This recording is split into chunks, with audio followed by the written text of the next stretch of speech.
कदे उस पैर थले कदे उस पैर थले कानू ठोकरां तुम्हारे अगे बड़े दुख चले मर मुकिया तो है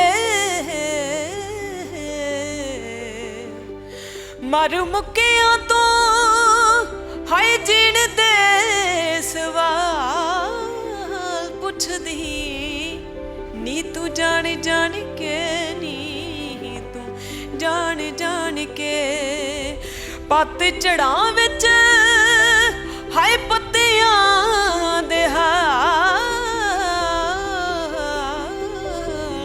पुछदी नी तू जान जान के नी तू जान जान के नी तू जान जान के नी तू जान जान के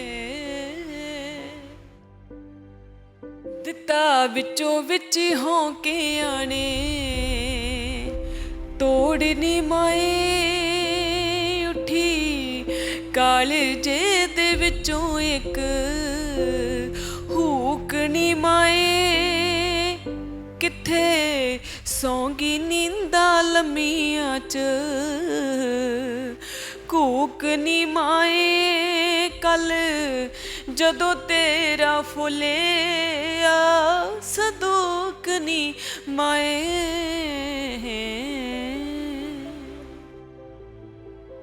ਅੱਜ ਜੋ ਗਾਇਕੀ ਚੱਲ ਰਹੀ ਹੈ ਭੈਣ ਜੀ ਉਹ ਤੁਸੀਂ ਦੇਖ ਹੀ ਰਹੇ ਹੋ ਹਥਿਆਰਾਂ ਦੇ ਗਾਣੇ ਜਾਂ ਨਸ਼ਿਆਂ ਤੇ ਕਹਿ ਲਓ ਬੜਾ ਇਦਾਂ ਦਾ ਦੌਰ ਚੱਲ ਰਿਹਾ ਮੈਂ ਜਿਹੜੀ ਲਾਈਨ ਚੁਣੀ ਆ ਮੈਂ ਇਹਦੇ ਵਿੱਚ ਰਹਿ ਕੇ ਸਾਫ਼ ਸੁਥਰਾ ਗਾਉਂਗੀ ਤਾਂ ਕਿ ਦੁਨੀਆ ਨੂੰ ਆਉਣ ਵਾਲੀ ਜਨਰੇਸ਼ਨ ਨੂੰ ਸੇਧ ਮਿਲ ਸਕੇ ਸਾਡਾ ਵਿਰਸਾ ਬੜਾ ਅਮੀਰ ਹੈ ਤੁਹਾਡੀ ਜਿਹੜੀ ਗਾਇਕੀ ਆ ਉਹ ਢਾਡੀ ਵਾਰਾਂ ਗਾਉਣਾ ਹਨਾ ਜਾਂ ਢਾਡੀ ਜੱਥਿਆਂ 'ਚ ਗਾਉਣਾ ਲੋਕ ਗੀਤ ਗਾਉਣੇ ਇਹ ਲਾਈਨ ਤੁਸੀਂ ਕਿਉਂ ਚੂਜ਼ ਕੀਤੀ ਅੱਜ ਕੱਲ੍ਹ ਲੋਕਾਂ ਨੂੰ ਬਸ ਜਿਹੜੇ ਚੱਲ ਰਹੇ ਕਲਾਕਾਰ ਚਾਹੇ ਉਹ ਹਥਿਆਰਾਂ ਦੀ ਗੱਲ ਕਰ ਰਹੇ ਆ ਚਾਹੇ ਨਸ਼ਿਆਂ ਦੀ ਗੱਲ ਕਰ ਰਹੇ ਹੋ ਗਾਇਕੀ ਦੇ ਨਾਲ ਨਾਲ ਉਹ ਗਾਇਕੀ ਵੀ ਚੱਲ ਰਹੇ ਨੇ ਔਰ ਭੜਕਾਊ ਭੜਕੀਲਾ ਗਾਣਾ ਚੱਲ ਰਿਹਾ ਤਸਵੀਰ ਤੇਰੇ ਨਾਲ ਦੋਵੇਂ ਪੈਣਾ ਪੈਣਾ ਨਾਲ ਖੜੇ ਵੀਰ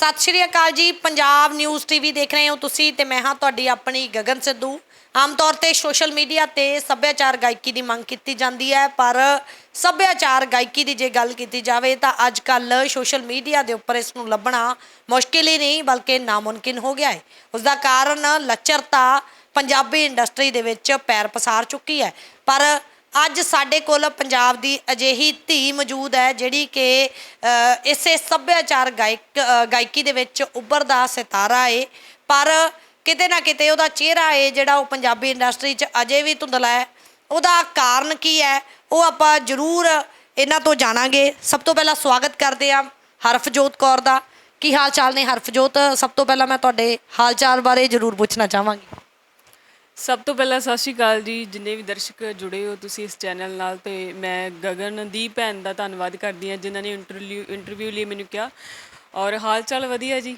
ਬਹੁਤ ਵਧੀਆ ਨੇ ਜੀ ਅਸੀਂ ਜਿਵੇਂ ਆਮ ਤੌਰ 'ਤੇ ਜਦੋਂ ਵੀ ਕੋਈ ਵੀਡੀਓ ਦਰਸ਼ਕਾਂ ਦੇ ਸਾਹਮਣੇ ਲੈ ਕੇ ਆਉਂਦੇ ਹਾਂ ਤਾਂ ਦਰਸ਼ਕਾਂ ਦਾ ਕਹਿਣਾ ਹੁੰਦਾ ਹੈ ਕਿ ਸੱਭਿਆਚਾਰ ਗਾਇਕੀ ਦੀ ਮੰਗ ਹੈ ਜਿਹੜੀ ਉਹਨਾਂ ਦਰਸ਼ਕਾਂ ਦੇ ਵਿੱਚੋਂ ਝਲਕਦੀ ਹੈ ਔਰ ਕੀ ਲੱਗਦਾ ਤੁਹਾਨੂੰ ਤੁਹਾਡੇ ਮੁਤਾਬਕ ਕਿ ਸੱਭਿਆਚਾਰ ਗਾਇਕੀ ਖਤਮ ਹੋ ਗਈ ਹੈ ਦੇਖੋ ਜੀ ਜਿੱਥੇ ਸੱਭਿਆਚਾਰ ਗਾਇਕੀ ਦੀ ਗੱਲ ਕਰੀ ਜਾਵੇ ਅੱਜ ਜੋ ਗਾਇਕੀ ਚੱਲ ਰਹੀ ਹੈ ਭੈਣ ਜੀ ਉਹ ਤੁਸੀਂ ਦੇਖ ਹੀ ਰਹੇ ਹੋ ਹਥਿਆਰਾਂ ਤੇ ਗਾਣੇ ਜਾਂ ਨਸ਼ਿਆਂ ਤੇ ਕਹਿ ਲਓ ਬੜਾ ਇਦਾਂ ਦਾ ਦੌਰ ਚੱਲ ਰਿਹਾ ਜਿੱਥੇ ਸੱਭਿਆਚਾਰਕ ਗਾਇਕੀ ਹੈ ਉਹ ਦਰਅਸਲ ਖਤਮ ਹੋ ਚੁੱਕੀ ਹੈ ਅੱਜ ਕੱਲ੍ਹ ਦੇ ਬੱਚਿਆਂ ਨੂੰ ਨਹੀਂ ਪਤਾ ਢਾਡੀ ਕਲਾ ਵੀ ਬਹੁਤ ਵੱਡੀ ਕਲਾ ਹੈ ਉਹਦੇ ਵਿੱਚ ਵਾਰਾਂ ਗਾਈਆਂ ਜਾਂਦੀਆਂ ਨੇ ਜਾਂ ਸਾਡੇ ਲੋਕ ਗੀਤ ਜਿਹੜੇ ਆ ਲੋਕ ਕਥਾਵਾਂ ਬਾਰੇ ਲੋਕਾਂ ਨੂੰ ਨਹੀਂ ਪਤਾ ਹੈਗਾ ਅੱਜ ਕੱਲ੍ਹ ਲੋਕਾਂ ਨੂੰ ਬਸ ਜਿਹੜੇ ਚੱਲ ਰਹੇ ਕਲਾਕਾਰ ਚਾਹੇ ਉਹ ਹਥਿਆਰਾਂ ਦੀ ਗੱਲ ਕਰ ਰਹੇ ਆ ਚਾਹੇ ਨਸ਼ਿਆਂ ਦੀ ਗੱਲ ਕਰ ਰਹੇ ਹੋ ਗਾਇਕੀ ਦੇ ਨਾਲ ਨਾਲ ਉਹ ਗਾਇਕੀ ਵੀ ਚੱਲ ਰਹੇ ਨੇ ਔਰ ਭੜਕਾਊ ਭੜਕੀਲਾ ਗਾਣਾ ਚੱਲ ਰਿਹਾ ਹੈ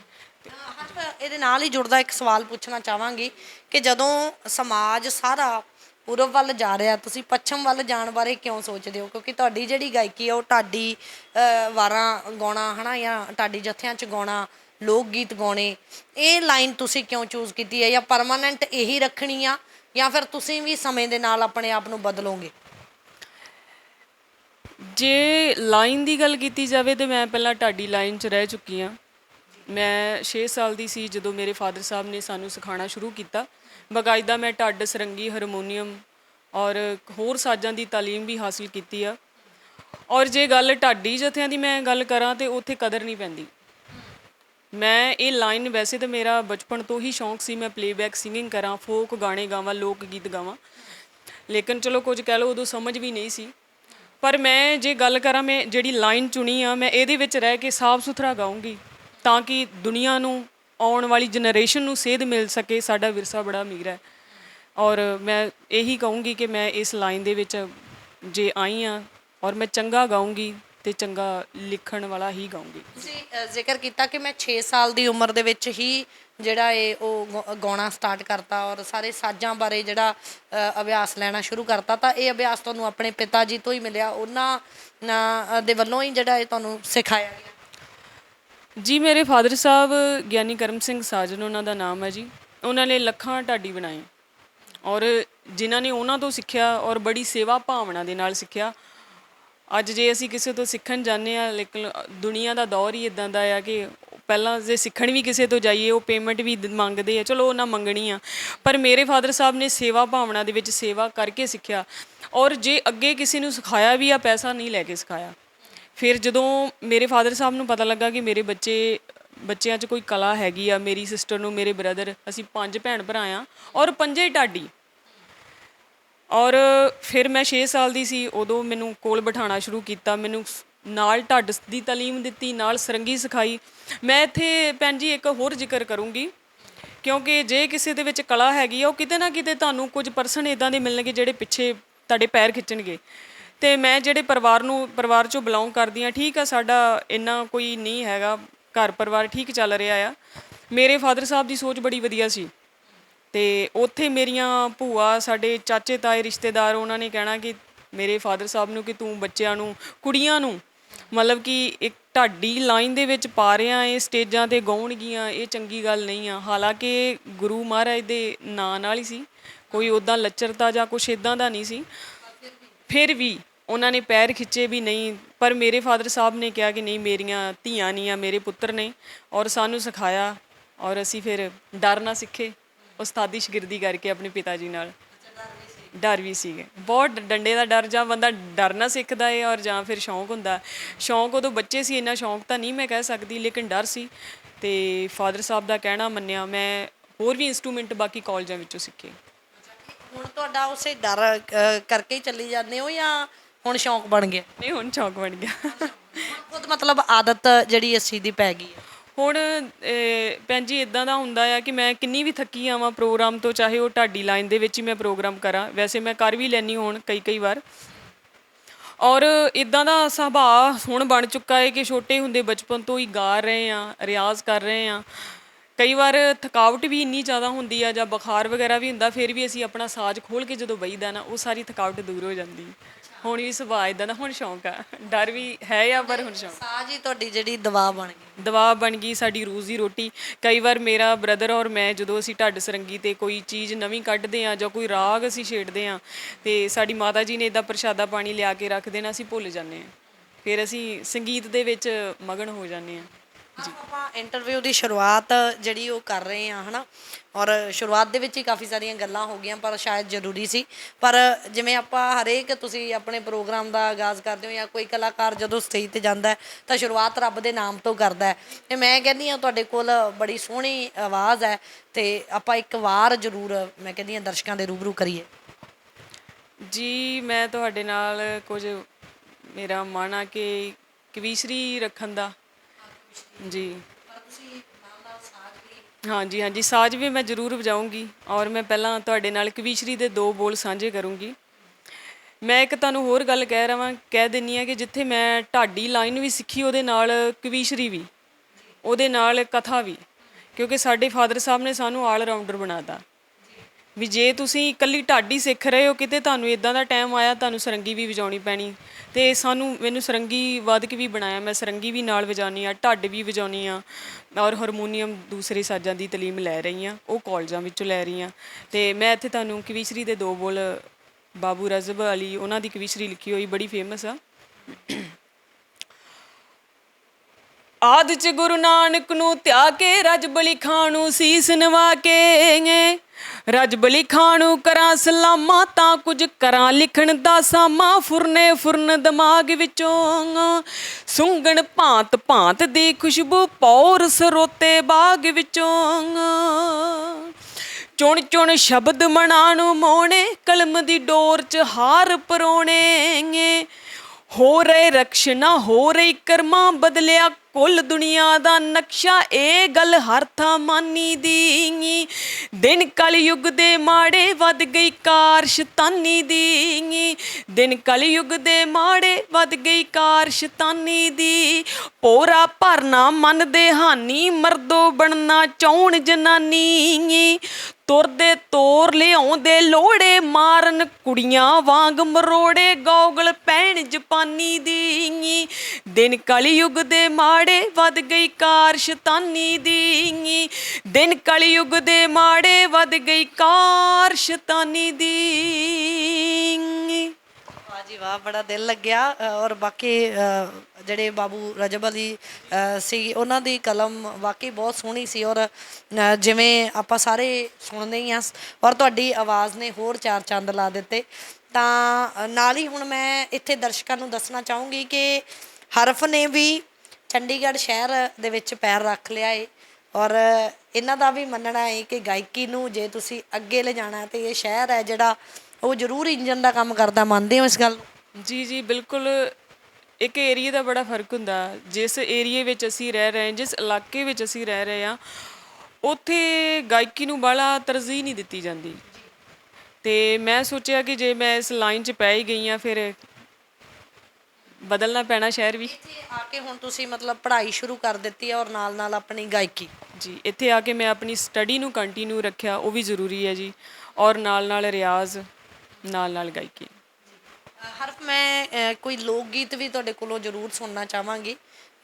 ਲੋਕ ਗੀਤ ਬਹੁਤ ਸੋਹਣਾ ਤੁਸੀਂ ਗਾਉਂਦੇ ਹੋ। ਔਰ ਮੈਂ ਪਹਿਲਾਂ ਵੀ ਜ਼ਿਕਰ ਕੀਤਾ ਕਿ ਮੈਂ ਤੁਹਾਡੇ ਸਾਜ਼ ਨੂੰ ਸੁਣਨਾ ਚਾਹੁੰਦੀ ਹਾਂ। ਇਹਦੇ ਨਾਲ ਕੋਈ ਵਧੀਆ ਜਿਹੀ ਚੀਜ਼ ਸੁਣਾ ਦਿਓ ਇਹਨਾਂ ਸਾਡੇ ਦਰਸ਼ਕਾਂ ਨੂੰ। ਜੀ, ਮੈਂ ਇੱਕ ਇੰਟਰਵਿਊ ਵਿੱਚ ਮਿਰਜ਼ੇ ਦੀ ਕਲੀ ਗਾਈ ਸੀ। ਅੱਜ ਨਹੀਂ ਗਾਊਂਗੀ ਕਿਉਂਕਿ ਮੇਰੀ ਸਰੰਗੀ ਨਹੀਂ ਹੈਗੀ। ਅੱਜ ਮੈਂ ਢੱਡ ਦੇ ਨਾਲ ਰਾਂਝੇ ਦੀ ਕਲੀ ਤੁਹਾਡੇ ਨਾਲ 2 ਲਾਈਨਾਂ ਮੈਂ ਜ਼ਰੂਰ ਰੱਖੂੰਗੀ ਦਰਸ਼ਕਾਂ ਦੇ ਸਾਹਮਣੇ ਜੀ। ਜੀ।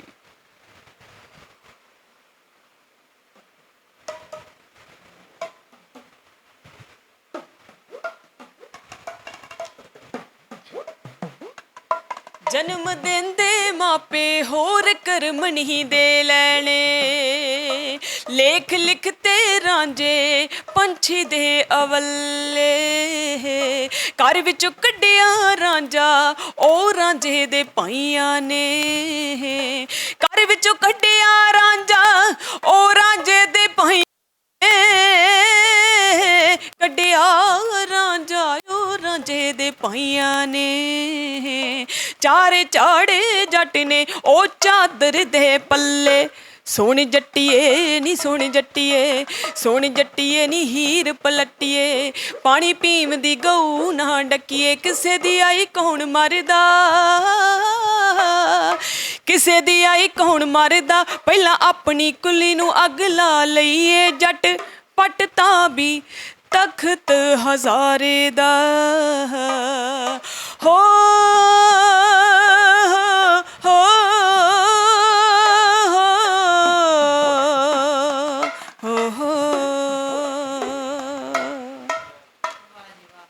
ਬਹੁਤ ਸੋਹਣਾ ਇਹਨਾਂ ਨੇ ਗਾਇਆ। ਬਾਕੀ ਦਰਸ਼ਕ ਜਿਹੜੇ ਆਪ ਜਾਣੀ ਜਾਣਦੇ ਔਰ ਜਿਹੜੇ ਲੋਕ ਹਾਲੇ ਮੈਨੂੰ ਸ਼ਾਇਦ ਮਿਊਜ਼ਿਕ ਦੀ ਇੰਨੀ ਸਮਝ ਨਹੀਂ, ਪਰ ਚੰਗਾ ਮਾੜਾ ਅਸੀਂ ਵਰਖ ਲੈਂਦੇ ਹਾਂ ਕਿਉਂਕਿ ਸਾਡੇ ਸ਼ਾਇਦ ਸਾਡੀ ਲਾਈਨ ਦੇ ਵਿੱਚ ਅਸੀਂ ਹਰੇਕ ਲਾਈਨ ਨੂੰ ਥੋੜ੍ਹਾ ਥੋੜ੍ਹਾ ਸਮਝਣਾ ਹੁੰਦਾ।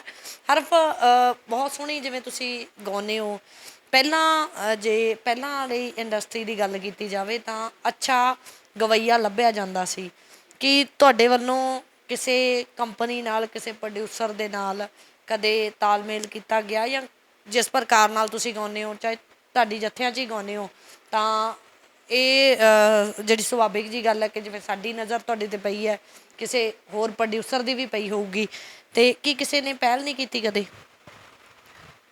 ਪ੍ਰੋਡਿਊਸਰ ਦੀ ਨਜ਼ਰ, ਜਿੱਦਾਂ ਮੈਂ ਸਾਰੇ ਲੋਕ ਉਹਨਾਂ ਨੂੰ ਜਾਣਦੇ, ਬੜੇ ਵਧੀਆ ਲੇਖਕ ਨੇ, ਰਾਈਟਰ ਨੇ, ਅੱਛੇ ਸੁਭਾਅ ਦੇ ਮਾਲਕ ਨੇ, ਸਰਦਾਰ ਜਸਵੀਰ ਗੁਨਾਚੌਰੀਆ ਔਰ ਸਾਜਨ ਕੁਹਾੜ ਸਾਹਿਬ ਮੇਰੇ ਵੱਡੇ ਭਰਾ ਨੇ ਦੋਨੋਂ ਹੀ। ਜਦੋਂ ਮੈਂ ਇੱਕ ਇੰਟਰਵਿਊ ਕੀਤੀ ਸੀ MG ਟੈਲੀਕਾਸਟ ਵਾਲਿਆਂ ਨਾਲ, ਉਹਨਾਂ ਨੇ ਫਿਰ ਮੈਨੂੰ ਉਸ ਇੰਟਰਵਿਊ ਰਾਹੀਂ ਇੱਕ ਮੈਨੂੰ ਕੰਟੈਕਟ ਕੀਤਾ ਉਹਨਾਂ ਨੇ, ਔਰ ਗੁਨਾਚੌਰ ਸਾਹਿਬ ਉਹਨਾਂ ਨੇ, ਭਾਜੀ ਹੋਣਾ ਨੇ ਮੈਨੂੰ ਕਈ ਗਾਣੇ ਮੇਰੀ ਝੋਲੀ 'ਚ ਪਾਏ। ਮੈਂ ਉੱਥੇ ਉਹਨਾਂ ਦਾ ਜ਼ਿਕਰ ਜ਼ਰੂਰ ਕਰੂੰਗੀ ਕਿਉਂਕਿ ਮੇਰਾ ਉਹਨਾਂ ਨੇ ਬੜਾ ਸਾਥ ਦਿੱਤਾ। ਜਦੋਂ ਮੈਂ ਇਸ ਲਾਈਨ 'ਚ ਨਵੀਂ ਆਈ, ਸਾਨੂੰ ਕੋਈ ਪ੍ਰੋਡਿਊਸਰ ਜਾਣਦਾ ਨਹੀਂ ਸੀ, ਕਿਸੇ ਨੇ ਸਾਡੀ ਬਾਂਹ ਨਹੀਂ ਸੀ ਫੜੀ। ਜਦੋਂ ਮੈਂ ਕਿਸੇ ਚੈਨਲ ਦੇ ਥਰੂ ਆਪਣੀ ਇੰਟਰਵਿਊ ਦਾ ਜ਼ਿਕਰ ਕੀਤਾ ਕਿ ਸਾਡੀ ਕੋਈ ਕਿਸੇ ਚੈਨਲ ਵਾਲੇ ਨੇ ਹਾਲੇ ਤੱਕ ਬਾਂਹ ਨਹੀਂ ਫੜੀ, ਉਹਨਾਂ ਨੇ ਸਾਡੀ ਬਾਂਹ ਫੜੀ। ਫਿਰ ਮੇਰੀ ਝੋਲੀ ਦੇ ਵਿੱਚ ਉਹਨਾਂ ਨੇ ਕਈ ਇੱਦਾਂ ਦੇ ਗਾਣੇ ਪਾਏ ਕਿ ਨਵੇਂ ਬੰਦੇ 'ਤੇ ਯਕੀਨ ਕਰਨਾ ਔਖਾ ਹੁੰਦਾ ਆ ਕਿ ਜਿੱਦਾਂ ਫਰੈਸ਼ਰ ਕੁੜੀ ਆ ਜਾਂ ਪਤਾ ਨਹੀਂ ਉਹ ਗਾਣਾ ਚੱਲੂ ਕਿ ਨਾ ਚੱਲੂ। ਉਹਨਾਂ ਨੇ ਅੱਖ ਬੰਦ ਕਰਕੇ ਮੇਰੇ 'ਤੇ ਭਰੋਸਾ ਕੀਤਾ। ਸੰਦੂਕ ਗਾਣਾ, ਜੀ, ਉਹਨਾਂ ਦਾ ਖੁਦ ਉਹਨਾਂ ਦੀ ਕਲਮ ਤੋਂ ਲਿਖਿਆ ਹੋਇਆ ਗਾਣਾ ਉਹਨਾਂ ਨੇ ਮੈਨੂੰ ਦਿੱਤਾ। ਕੁਹਾੜ ਸਾਹਿਬ ਨੇ ਮੈਨੂੰ ਇੱਕ ਗਾਣਾ ਦਿੱਤਾ ਸੀ, ਪਹਿਲਾਂ ਸਾਜਨ ਕੁਹਾੜ ਸਾਹਿਬ ਦਾ ਗਾਣਾ ਮੈਂ ਕੀਤਾ ਸੀ, ਉਹਨੂੰ ਮਿਲੀਅਨ ਵਿਊ ਆਏ, ਔਰ ਅੱਜ ਵੀ ਉਹਨਾਂ ਨਾਲ ਮੇਰੀ ਬੌਂਡਿੰਗ ਅੱਛੀ ਆ। ਬਾਕੀ ਗਾਣੇ ਦੀਆਂ 2 ਲਾਈਨਾਂ ਜ਼ਰੂਰ ਹਰਫ ਸੁਣਨਾ ਚਾਹਾਂਗੀ ਕਿਉਂਕਿ ਦਰਸ਼ਕਾਂ ਨੂੰ ਜਿਹੜਾ ਇਹ ਯਾਦ ਜ਼ਰੂਰ ਹੋਣਾ ਚਾਹੀਦਾ ਕਿ ਕਿਸ ਗਾਣੇ ਦਾ ਜ਼ਿਕਰ ਹੋ ਰਿਹਾ। ਜੀ, ਮੈਂ ਜ਼ਰੂਰ ਇੱਕ ਮਾਂ ਵਾਲਾ ਗਾਣਾ ਆ ਜੀ, ਬੜਾ ਦਰਦ ਆਉਂਦਾ ਉਹ ਗਾਣਾ ਸੁਣ ਕੇ, ਕਿਉਂਕਿ ਅੱਜ ਜਿਹੜਾ ਸਾਡੇ ਮਾਪਿਆਂ ਦਾ ਹਾਲਾਤ ਆ, ਜਿਹੜੇ ਮਾਪਿਆਂ ਦੇ ਹਾਲਾਤ ਆ, ਮੈਂ ਅਕਸਰ ਵੀ ਜਦੋਂ ਮੈਨੂੰ ਢਾਡੀ ਜਥੇ 'ਚ ਵੀ ਮੌਕਾ ਮਿਲਦਾ ਤੇ ਮੈਂ ਜ਼ਰੂਰ ਸਟੇਜ 'ਤੇ ਗੱਲ ਕਰਦੀ ਹਾਂ। ਉਹ ਮਾਂ-ਬਾਪ ਜਿਨ੍ਹਾਂ ਨੇ ਇੱਕ ਟੁੱਟੀਆਂ ਚੱਪਲਾਂ ਵਿੱਚ ਆਪਣੇ ਬੱਚੇ ਨੂੰ ਅੱਗੇ ਵਧਾਇਆ, ਆਪਣੇ ਬੱਚੇ ਨੂੰ ਕਿਸੇ ਕਾਬਲ ਬਣਾਇਆ, ਫਿਰ ਉਹ ਜਦੋਂ ਬੱਚਾ ਵੱਡਾ ਹੋ ਜਾਂਦਾ ਉਹ ਮਾਂ-ਬਾਪ ਨੂੰ ਭੁੱਲ ਜਾਂਦਾ। ਉਹ ਫਿਰ ਜਿਹੜੇ ਮਾਂ-ਬਾਪ ਦਾ ਅਸਲੀ ਘਰ ਉਹ ਬਿਰਧ ਆਸ਼ਰਮ ਕਿਹਾ ਜਾਂਦਾ ਆ। ਅਤੇ ਮੈਂ ਇੱਥੇ ਮੈਨੂੰ ਬੜਾ ਦੁੱਖ ਲੱਗਦਾ ਜਦੋਂ ਮੈਂ ਮਾਵਾਂ ਵੇਖਦੀ, ਉਹ ਜਿਨ੍ਹਾਂ ਨੇ ਸਾਨੂੰ ਜੰਮਿਆ, ਪਾਲਿਆ, ਵੱਡਾ ਕੀਤਾ ਔਰ ਦੁੱਖ ਤਕਲੀਫਾਂ ਝੱਲ ਕੇ। ਔਰ ਇਹ ਗਾਣਾ ਜਿਹੜਾ ਉਹ ਵੀ ਇੱਦਾਂ ਦੇ ਮਾਹੌਲ ਦਾ ਹੀ ਆ। ਮੈਂ ਤੁਹਾਡੇ ਨਾਲ 2 ਬੋਲ ਜ਼ਰੂਰ ਸਾਂਝੇ ਕਰਾਂਗੀ। ਇੱਕ ਫਟੀ ਜਿਹੀ ਪੁਰਾਣੀ ਵਿੱਚੋਂ ਲੱਭੀ ਤਸਵੀਰ, ਤੇਰੇ ਨਾਲ ਦੋਵੇਂ ਭੈਣਾਂ ਨਾਲ ਖੜੇ ਵੀਰ। ਇੱਕ ਫਟੀ ਜਿਹੀ ਪੁਰਾਣੀ ਵਿੱਚੋਂ ਲੱਭੀ ਤਸਵੀਰ, ਤੇਰੇ ਨਾਲ ਦੋਵੇਂ ਭੈਣਾਂ ਨਾਲ ਖੜੇ ਵੀਰ। ਦਿੱਤਾ ਵਿੱਚੋਂ ਵਿੱਚ ਹੌਂਕਿਆਂ ਨੇ, ਤੋੜਨੀ ਮਾਏ ਉੱਠੀ ਕਾਲਜੇ ਦੇ ਵਿੱਚੋਂ ਇੱਕ ਹੂਕ ਨੀ ਮਾਏ, ਕਿੱਥੇ ਸੌਂਗੀ ਨੀਂਦਾਂ ਲੰਮੀਆਂ 'ਚ ਕੂਕ ਨੀ ਮਾਏ। ਕੱਲ ਜਦੋਂ ਤੇਰਾ ਫੁੱਲਿਆ ਸੰਦੂਕ ਨੀ ਮਾਏ। ਬਹੁਤ ਸੋਹਣਾ ਗਾਣਾ ਇਹ ਗਾਣਾ ਦਰਸ਼ਕਾਂ ਨੇ ਇਹਨਾਂ ਨੂੰ ਖੂਬ ਪਿਆਰ ਦਿੱਤਾ। ਔਰ ਤੁਸੀਂ ਜ਼ਿਕਰ ਕੀਤਾ ਕਿ ਹਾਂ ਜਿੰਨੇ ਕੁ ਪ੍ਰੋਡਿਊਸਰਾਂ ਦੇ ਨਾਲ ਮੇਰਾ ਵਾਸਤਾ ਪਿਆ ਉਹਨਾਂ ਨੇ ਮੇਰੀ ਗਾਇਕੀ ਨੂੰ ਪਸੰਦ ਕੀਤਾ, ਪਰ ਫਿਰ ਵੀ ਕਿਤੇ ਨਾ ਕਿਤੇ ਜਿਹੜਾ ਅਜੇ ਵੀ ਤੁਹਾਡਾ ਚਿਹਰਾ ਹੈ, ਮੈਂ ਕਹਿ ਸਕਦੀ ਹਾਂ ਕਿ ਅਜੇ ਪੰਜਾਬੀ ਇੰਡਸਟਰੀ 'ਚ ਧੁੰਦਲਾ ਹੈ। ਕਿਉਂਕਿ ਕੀ ਮੰਨਦੇ ਹੋ ਇਹਦੇ ਪਿੱਛੇ ਕਿ ਲੋਕ ਸੁਣਨਾ ਪਸੰਦ ਨਹੀਂ ਕਰਦੇ, ਜਾਂ ਪ੍ਰੋਡਿਊਸਰਾਂ ਨੂੰ ਐਸਾ ਕਿਹੜੀ ਚੀਜ਼ ਦਾ ਲਾਲਚ ਹੁੰਦਾ ਕਿ ਪੈਸੇ ਲੱਭਦੇ ਆ ਗਾਇਕੀ ਦੀ ਜਗ੍ਹਾ 'ਤੇ, ਜਾਂ ਸੋਹਣੇ ਚਿਹਰਿਆਂ ਦਾ ਜ਼ਿਕਰ ਜ਼ਿਆਦਾ ਕੀਤਾ ਜਾਂਦਾ ਹੈ? ਮਤਲਬ ਤੁਹਾਨੂੰ ਇਹਦੇ ਵਿੱਚ ਕੀ ਕਮੀ ਲੱਗਦੀ ਹੈ? ਦੇਖੋ ਜੀ, ਜੇ ਗੱਲ ਕੀਤੀ ਜਾਵੇ ਜਿੱਦਾਂ ਦਾ ਅਸੀਂ ਪਰੋਸਾਂਗੇ ਉੱਦਾਂ ਦਾ ਲੋਕ ਖਾਣਾ ਪਸੰਦ ਕਰਨਗੇ, ਚਾਹੇ ਉਹ ਇੱਕ ਘਰ ਪ੍ਰਤੀ ਆ, ਚਾਹੇ ਉਹ ਦੁਨੀਆਦਾਰੀ 'ਚ ਕਹਿ ਲਓ। ਜੇ ਅੱਜ ਲੋਕੀ ਹਥਿਆਰਾਂ ਵਾਲੇ ਗਾਣੇ ਜਾਂ ਇੱਦਾਂ ਦੇ ਲੱਚਰ ਗਾਣੇ ਮੈਂ ਕਹੂੰਗੀ ਗਾ ਰਹੇ ਆ, ਉੱਥੇ ਕਿਤੇ ਨਾ ਕਿਤੇ ਪ੍ਰੋਡਿਊਸਰਾਂ ਦਾ ਇਹ ਹੱਕ ਆ ਕਿ ਲੋਕ ਜੇ ਕਿਸੇ ਤੋਂ 7-8 ਲੱਖ ਹੈਗਾ, ਐਲਬਮ ਰਿਕਾਰਡ ਕਰ ਲਈ ਤੁਸੀਂ, ਆਡੀਓ ਬਣਾ ਲਿਆ 1.5-2 ਲੱਖ ਦਾ, ਅਤੇ ਜੇ ਮੈਂ ਆਪਣੀ ਗੱਲ ਕਰਾਂ ਤਾਂ ਸਾਡੇ ਕੋਲ ਹਜੇ ਇੰਨਾ ਬਜਟ ਨਹੀਂ ਜੀ। ਔਰ ਮਿਹਨਤ ਜਾਰੀ ਆ, ਸਟਰਗਲ ਜਾਰੀ ਆ ਮੇਰਾ। ਮੈਂ ਮਿਹਨਤ ਦੇ ਨਾਲ ਬਹੁਤ ਮੈਂ ਅੱਜ ਇਹ ਵੀ ਦਰਸ਼ਕਾਂ ਨੂੰ ਕਹਿਣਾ ਚਾਹੂੰਗੀ ਕਿ ਮੈਮ ਜਦੋਂ ਮੈਂ ਕਿਸੇ ਸਟੂਡੀਓ ਮੈਨੂੰ ਆਫਰ ਆਂਦੀ ਗਾਣੇ ਦੀ, ਮੈਂ ਕਿਸੇ ਤੋਂ ਪੈਸਾ ਨਹੀਂ ਮੰਗਦੀ ਗਾਣੇ ਦਾ, ਤੇ ਨਾ ਹੀ ਉਹ ਅਗਲਾ ਮੈਨੂੰ ਅੱਗੋਂ ਕਹਿੰਦਾ ਵੀ ਤੁਸੀਂ ਭੈਣ ਜੀ ਕਿੰਨੇ ਪੈਸੇ ਲਾਓਗੇ। ਹਰ ਇੱਕ ਨੂੰ ਹੁੰਦਾ ਕਿ ਸਾਡਾ ਫ੍ਰੀ 'ਚ ਕੰਮ ਹੋ ਜਾਵੇ, ਤੇ ਮੈਂ ਕਦੀ ਪੈਸਾ ਮਿਣ ਕੇ ਨਹੀਂ ਚੱਲੀ ਕਿ ਇੰਨਾ ਭਾਜੀ ਮੈਨੂੰ ਪੈਸਾ ਦਿਓ। ਮੈਂ ਜਿੱਦਾਂ ਵੀ ਆ ਮੈਂ ਮੈਨੇਜ ਕਰ ਲੈਂਦੀ ਹਾਂ। ਤੇ ਜੇ ਕਿਸੇ ਪ੍ਰੋਡਿਊਸਰ ਦੀ ਗੱਲ ਕੀਤੀ ਜਾਵੇ, ਤੁਹਾਡਾ ਬੜਾ ਸੋਹਣਾ ਸਵਾਲ ਆ। ਪਹਿਲੀ ਗੱਲ ਆ ਕਿ ਇੱਕ ਸੋਹਣੀ ਸ਼ਕਲ, ਮੈਂ ਕਹੂੰਗੀ ਕਿ ਅੱਜ ਦੇ ਦੌਰ ਦੇ ਵਿੱਚ ਚਾਹੇ ਉਹ ਸਾਡੀ ਢਾਡੀ ਲਾਈਨ ਆ, ਮੈਂ ਇੱਥੇ ਢਾਡੀ ਲਾਈਨ ਦਾ ਵੀ ਜ਼ਿਕਰ ਕਰੂੰਗੀ, ਚਾਹੇ ਉਹ ਢਾਡੀ ਲਾਈਨ, ਉੱਥੇ ਵੀ ਸੋਹਣੀ ਕੁੜੀ ਨੂੰ ਤਰਜੀਹ ਦਿੱਤੀ ਜਾਊਗੀ। ਗੁਣ ਲੋਕੀ ਘੱਟ ਦੇਖਦੇ ਆ। ਜੇ ਤੁਹਾਡੇ ਛੋਟੇ ਕੱਪੜੇ ਆ, ਤੁਹਾਡੀ ਲੁੱਕ ਮੈਟਰ ਕਰਦੀ ਆ। ਜੇ ਤੁਹਾਡੀ ਲੁੱਕ ਉੱਦਾਂ ਦੀ ਆ ਤੇ ਤੁਹਾਨੂੰ ਮੈਂ ਕਹਿੰਦੀ ਪ੍ਰੋਡਿਊਸਰ ਹੱਥਾਂ 'ਤੇ ਚੱਕ ਲੈਣਗੇ। ਸਾਡੇ ਕੋਲ ਹਜੇ ਕੁਛ ਨਹੀਂ ਹੈਗਾ, ਸਟਰਗਲ ਜਾਰੀ ਆ, ਮਿਹਨਤ ਜਾਰੀ ਆ, ਕਿਤੇ ਨਾ ਕਿਤੇ ਉਹ ਮੰਜ਼ਿਲ ਮਿਲੂਗੀ। ਕਿਤੇ ਨਾ ਕਿਤੇ ਯਾਨੀ ਕਿ ਚਿਹਰਿਆਂ ਦੀ ਸੁੰਦਰਤਾ ਨੂੰ ਤਰਜੀਹ ਹੈ ਜਿਹੜੀ ਉਹ ਦਿੱਤੀ ਜਾਂਦੀ ਹੈ। ਔਰ ਦੂਜੀ ਗੱਲ ਆ ਜਾਂਦੀ ਹੈ ਮਾਇਆ ਦੀ। ਹਾਂ, ਤੁਹਾਨੂੰ ਪਤਾ ਵੀ ਜਿਹਦੇ ਥੱਲੇ ਗੱਡੀ ਆ ਜਾਂ ਜਿਹਦੇ ਕੋਲ 4 ਪੈਸੇ ਆ, ਤੇ ਪ੍ਰੋਡਿਊਸਰ ਵੀ ਉਹਦੇ ਹੀ ਆ, ਹੱਕ 'ਚ ਬੋਲਦੇ ਆ। ਚਾਹੇ ਸ਼ਕਲ ਕਿੱਦਾਂ ਦੀ ਵੀ ਹੋਵੇ, ਜੀ ਜੀ, ਫਿਰ ਐਡਜਸਟ ਹੋ ਜਾਂਦਾ। ਐਡਜਸਟ ਹੋ ਜਾਂਦਾ ਜੀ। ਜੀ ਅਜੇ ਤਾਂ ਫਿਲਹਾਲ ਇੱਦਾਂ ਕਿ ਸਟੂਡੈਂਟ ਆ, ਮੈਂ ਨਾਲ ਸਟੱਡੀ ਕਰਦੀ ਹਾਂ, ਤਾਂ ਮੈਨੂੰ ਇੱਦਾਂ ਵੀ ਆ ਕਿ ਮੈਂ ਇਸ ਉਮਰ ਦੇ ਵਿੱਚ ਹੋਰ ਇੰਸਟਰੂਮੈਂਟ ਸਿੱਖਾਂ, ਜਿੱਦਾਂ ਕਿ ਸਿਤਾਰ, ਕਲਾਸੀਕਲ, ਸਰੰਗੀ। ਮੈਨੂੰ ਸਿੱਖਣ ਦਾ ਬਹੁਤ ਸ਼ੌਂਕ ਆ, ਇੰਸਟਰੂਮੈਂਟ ਸਿੱਖਣ ਦਾ ਬਹੁਤ ਸ਼ੌਂਕ ਆ ਮੈਨੂੰ। ਅਤੇ ਮੈਂ ਕਿਤੇ ਨਾ ਕਿਤੇ ਮੈਨੂੰ ਇੱਦਾਂ ਲੱਗਦਾ ਕਿ ਮੈਂ ਹੋਰ ਅੱਗੇ ਵਧਾਂ, ਮੈਂ ਇੰਸਟਰੂਮੈਂਟ ਸਿੱਖਾਂ ਜੀ। ਅਤੇ ਬਾਕੀ ਚਲੋ ਕੋਈ ਨਹੀਂ, ਵਾਹਿਗੁਰੂ ਮਿਹਰ ਕਰੂਗਾ, ਕਿਤੇ ਸਾਡਾ ਵੀ ਨਾਂ ਬੋਲੂਗਾ ਗੀਤਾਂ 'ਚ। ਥੋੜ੍ਹੀ ਜਿਹੀ ਗੱਲ ਮੈਂ ਤੁਹਾਡੀ ਇਸ ਇੰਟਰਸਟ ਵੱਲ ਲੈ ਕੇ ਜਾਊਂਗੀ। ਚਲੋ ਤੁਸੀਂ ਕਿਹਾ ਕਿ ਮੈਨੂੰ ਪਿਤਾ ਤੋਂ ਹੀ ਮੇਰੀ ਜਿਹੜਾ ਇੰਟਰਸਟ ਹੈ ਉਹ ਢਾਡੀ ਜੱਥਿਆਂ ਦੇ ਵਿੱਚ ਬਣਿਆ ਹੈ ਨਾ, ਜਾਂ ਮੈਂ ਵਾਰਾਂ ਗਾਉਣੀਆਂ ਸਟਾਰਟ ਕੀਤੀਆਂ। ਪਰ ਨਾਲ ਨਾਲ ਇੱਕ ਕਲਾਕਾਰ, ਕਿਉਂਕਿ ਤੁਸੀਂ 21ਵੀਂ ਸਦੀ ਦੇ ਬੱਚੇ ਹੋ ਹੈ ਨਾ, ਅਤੇ ਕਿਤੇ ਨਾ ਕਿਤੇ ਜਿਹੜਾ ਕੁਦਰਤ ਦਾ ਵੀ ਨਿਯਮ ਆ ਕਿ ਆਪਦਾ ਰੰਗ ਮੱਲੋ ਮੱਲੀ ਬੰਦੇ ਨੂੰ ਚੜ੍ਹਾਉਂਦਾ ਆ। ਅਤੇ ਅੱਜ ਦੇ ਜੇ ਸਮਿਆਂ ਦੀ ਗੱਲ ਕੀਤੀ ਜਾਵੇ ਤਾਂ ਕਿਹੜੇ ਕਲਾਕਾਰ ਨੂੰ ਸੁਣਨਾ ਪਸੰਦ ਕਰਦੇ ਹੋ?